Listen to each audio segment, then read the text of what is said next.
Hey guys, welcome to Crash Course with Haley. Today we are going to be talking about nebulae, the giant clouds in space. So what exactly are nebulae and how are they formed?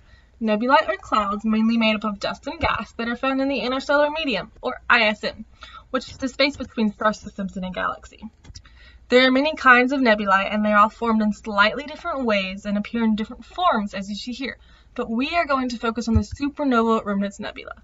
The Supernova remnant nebula, or SNR, is formed by the explosion of a star, also known as a supernova.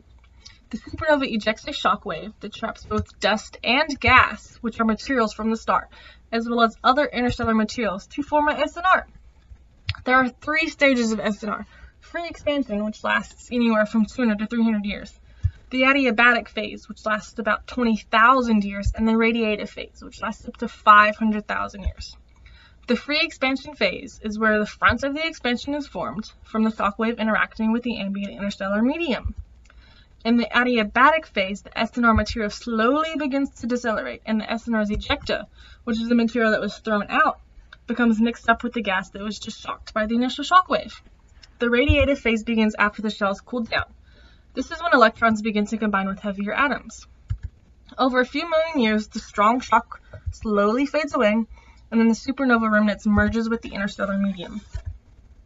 Now you may be wondering why supernova remnants are so important. Well, they are important to the structure of galaxies, including the Milky Way, the galaxy we live in, because when the star explodes, large amounts of energy and neutrons are released, which allows elements heavier than iron to be produced and distributed throughout space. Without that distribution of elements, there would be no planets, no Earth, and no people, because we would be lacking the elements that make up those objects. So without supernova remnants, you would not exist. Isn't that crazy? Not only are SNRs responsible for producing the heavy elements found on Earth, but they are also one of the types of nebulae that are responsible for the making of stars.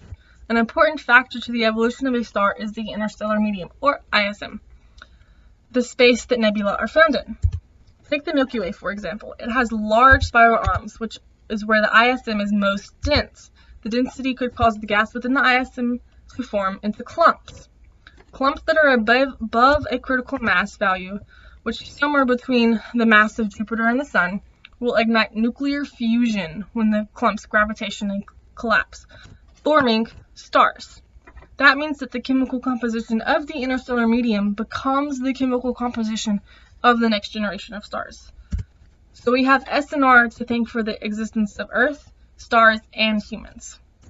Thanks for watching.